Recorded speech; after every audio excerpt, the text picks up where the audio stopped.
Hello viewers, আসসালামু আলাইকুম। স্বাগত জানাচ্ছি বিডি সাদিয়া কুকিং স্টুডিওতে। আজকের আয়োজনে রয়েছে মাত্র 5 মিনিটে তৈরি করা যায় ভীষণ মজার একটা স্ন্যাক্স রেসিপি। এই রেসিপিটা তৈরি করা খুবই সহজ আর খেতে কিন্তু অনেক বেশি মজার হয়।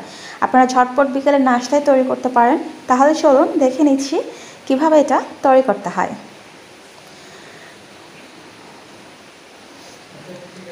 এখানে আমি বাঁধাকপি কুচি নিয়ে নিয়েছি 2 কাপ পরিমাণে, আর যথাসম্ভব কুচি করে নেওয়ার চেষ্টা করেছি। এবার আমি পেঁয়াজ দিয়েছি 2 টেবিল চামচ পরিমাণে,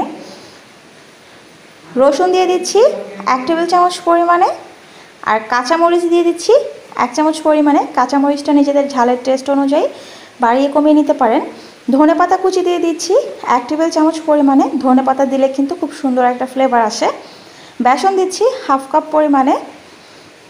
বেসনের পরিবর্তে চাইলে এখানে চালের গুঁড়াটা ব্যবহার করা যায়। চাট মশলা দিচ্ছি 1 চামচ পরিমাণে।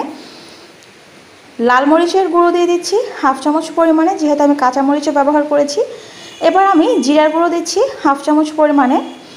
পরিমাণ মতো দিয়ে দিচ্ছি লবণ। লবণটা কিন্তু একটু বুঝে দিতে হবে, কারণ এখন যতগুলো দেখা যাচ্ছে মাখার পরে কিন্তু একটু কমে আসবে। খুব ভালো করে মেখে নিচ্ছি। দেখতে পাচ্ছেন মাখার পরে কিন্তু অনেকটা কমে গেছে, আর সেজন্যই লবণটা একটু বুঝিয়ে দিতে হবে। আমি চামচ দিয়ে মেখেছি, আপনারা চাইলে কিন্তু এটা হাত দিয়েও মেখে নিতে পারেন। এবার আমি এরকম ছোট ছোট করে তেলে দিয়ে দেব। আপনারা যে কোনো শেপ করেই দিতে পারেন, লম্বা গোল যার যেরকম ইচ্ছে। ফ্রাই প্যানে আমি আগেই তেল বসিয়ে রেখেছিলাম। তেলটা হালকা গরম হয়ে যাওয়ার পরে এবার আমি দিয়ে দিলাম। খুব বেশি মোটা করে কিন্তু দেইনি, আর একেবারে ডুবো তেলে যে ভাজবো সেরকমটা না। তেলটা দেখে নিশ্চয়ই বুঝতে পারছেন যে কী পরিমাণে দিয়েছি। মিডিয়াম আছে এগুলোকে ভেজে নেব 3 থেকে 4 মিনিট, কারণ সেদ্ধ হতে খুব বেশি একটা সময় লাগবে না। আর উল্টে পাল্টে ভেজে নিতে হবে। চুলার আঁচটা যদি বাড়িয়ে রাখা হয় তাহলে কিন্তু ওপর থেকে কালার চলে আসবে আর ভেতর থেকে কাঁচা থেকে যাবে, তখন কিন্তু খেতে একেবারেই ভালো লাগবে না।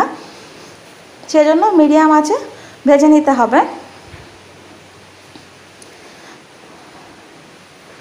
2 পাশেই উল্টে পাল্টে খুব সুন্দর একটা কালার চলে এসেছে, আর ভাজাটাও কিন্তু খুব ভালো করে হয়ে গেছে।